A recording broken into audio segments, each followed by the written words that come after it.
திமுக நோக்கி ஒரு கேள்வி வைக்கிறார். அவர் தொடர்ச்சியாக பட்டியலின மக்கள் அல்லது அவர்களுக்கான சிக்கல்களை ரொம்ப அழுத்தமாக கூர்மைப்படுத்துகிறார் விஜய்னு பார்க்க முடியாது. இன்றைக்கும் கூட அவர் வேங்கை வயல் பிரச்சனையை சொல்கிறாரு, துரும்ப கூட கிள்ளி போடல இப்போ இருக்கிற அரசுன்றாரு. அதே போல் இன்றைக்கி வந்து தாக்குதலுக்கு உள்ளான சின்னத்துறைங்கிற மாணவரை அழைத்து அவரை வந்து மேடையில் மரியாதை செய்கிறார்.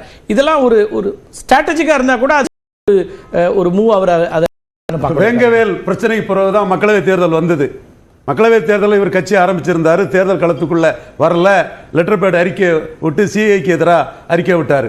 சிஐஏ இவர் எதிர்க்கிறாருன்னு திமுக 30 எம்பிக்கள்ல ஒருத்தர் கூட விஜய் சிஐ எதிர்க்கிறாரு, விஜய் ரசிகர்லாம் எங்களுக்கு ஓட்டு போடுவாங்கன்னு ஒருத்தர் கூட எனக்கு தெரிஞ்சு நவாஸ் கனினாலும் சரி, திருமாவளவனாலும் சரி, இவர்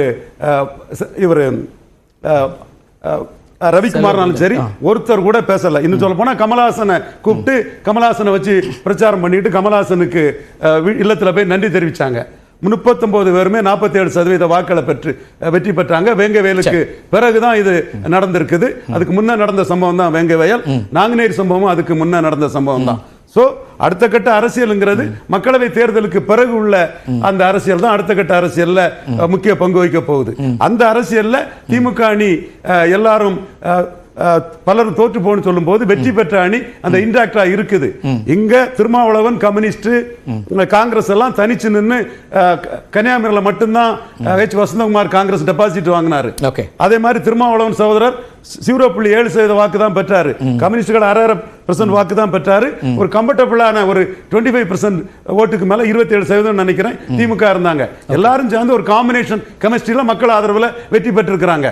அந்த காம்பினேஷன் கெமிஸ்ட்ரி போயிட்டு தான் இருக்குது. இவர் வந்து 2024 வந்தாரு, அப்ப சொல்லியிருக்க வேண்டியதானே. அப்ப சிஏ எதிர்ப்புன்னு சொல்றதுல என்ன எதிர்பார்த்தாரு? சிஏ எதிர்ப்பு நம்ம சொல்லிட்டோம்னா நம்ம பெரிய சக்தி அப்படின்னு திமுக 39 எம்பிக்களும் விஜய் ரசிகர்கள் பெரிய சக்தி எங்களை ஆதரிக்காங்கன்னு எதிர்பார்த்தார். அந்த எதிர்பார்ப்பு கைகூடல.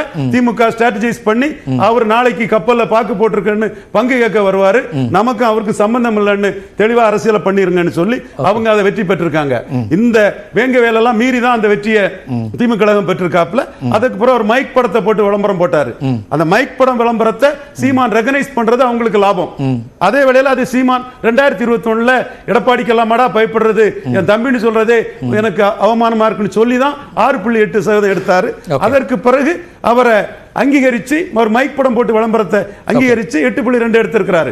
பார்த்தா இந்த ஓட்டுக்குள்ள அவருக்கு ஒரு முக்கியத்துவம் கொடுக்கலாமே தவிர மற்றபடி ஒரு லீடரா விஜய் பல நிரூபிக்காதவர். இன்னைக்கு 0% தான். இன்னைக்கு 4 பேர் பல எல்லாருமே கட்சி தொடங்கும் போது 0ல தான் சார் தொடங்க முடியும்ன்றாரு ஜெகதீஸ்வரன். அது கரெக்ட் தானே? லாஜிக் தானே? நான் சொல்றதும் கரெக்ட் தானே, அவர் சொல்றதும் கரெக்ட் தான், நானும் சொல்றதும் கரெக்ட் தான். அதுல எந்த மாற்றம் இல்ல. அவர் அதை சொல்லிட்டா பிரச்சனை இல்ல. அந்த எதுக்கு நான் சொல்ல வர்றேன்னா, பல நிரூபிக்காத இவரை நம்பி யாரும் கூட்டணிக்கு வர மாட்டாங்க. திருமாவளவனும் ஸ்டாலின் கூட்டணி வெற்றி கூட்டணி அதுலதான் இருப்பாரு. வெற்றி தொடர் வர அந்த கூட்டணியில எல்லாரும் இருப்பாரு. இன்னும் சொல்ல போனா கட்சி ஆரம்பிச்சுக்கிட்டு அவரு விக்கிரவாண்டியில நிக்கல. இவரு கள்ளக்குறிச்சி சாராயச்சாவை அவரு பிரதானப்படுத்தினாரு.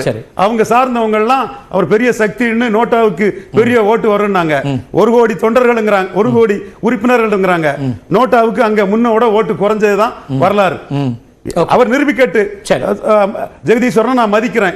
26ல பாருங்கன்னு சொல்றாருன்னா 26ல என்ன வருதோ அதை நம்ம ஒத்துக்கிட்டு போறோம். ஜெகதீஸ்வரன் கிளைம் பண்றதுல எனக்கும் உடன்பாடு இல்ல, எந்த அரசியல் கட்சிக்கும் உடன்பாடு இல்ல. ரைட். திரு ஜெகதீஸ்வரன் ரொம்ப ஹை கிளைமா இருக்கா ஒண்ணு. ரெண்டாவது, வேங்கை வயல் உள்ளிட்ட விஷயங்கள்ல விவகாரங்கள்ல எல்லாம் நீங்க கட்சி ஏற்கனவே தொடங்கிட்டீங்க, அப்பெல்லாம் கருத்து சொல்லல, நேர்ல போல, இப்ப கேள்வி மட்டும் எழுப்புறீங்க அப்படிங்கிற ஒரு கேள்வியும் அவர் முன்வைக்கிறாரு. எஸ் ஜெகதீஸ்வரன்.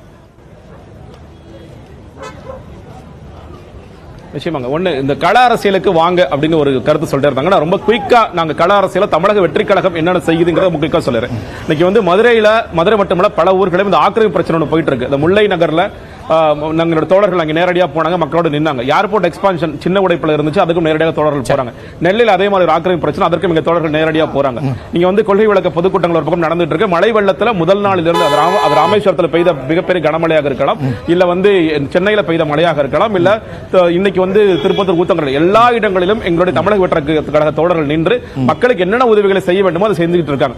இன்னொரு பக்கம் இந்த டாக்டர் கத்தி குத்துக்கு ஒரு அறிக்கை வந்தது. அதே மாதிரி இன்னைக்கு வந்து இந்த மழை வெள்ளத்தில் தமிழக அரசாங்கம் முன்னெச்சரிக்கை நடவடிக்கை ஏதும் செய்யவில்லை அப்படிங்கிற நீண்ட அறிக்கை வந்தது. எந்தெந்த விஷயங்களை ரியாக்ட் பண்ணணுமோ நாங்கள் ரியாக்ட் பண்ணிட்டு இருக்கோம். நாங்கள் ஏற்கனவே கள அரசியலில் நாங்கள் பங்களிப்பு செய்து கொண்டுதான் இருக்கிறோம். அதனால நீங்கள் அவர் சில இடங்களுக்கு வரலைங்கிறதுக்காக நீங்க ஒட்டுமொத்த கட்சியை செயல்பட இல்லை. எங்களுடைய மாநாட்டிற்கு பிறகு எங்களுடைய கட்சி தோழர்கள் முழுமையான செயல்பாடு இருக்கிறார்கள்.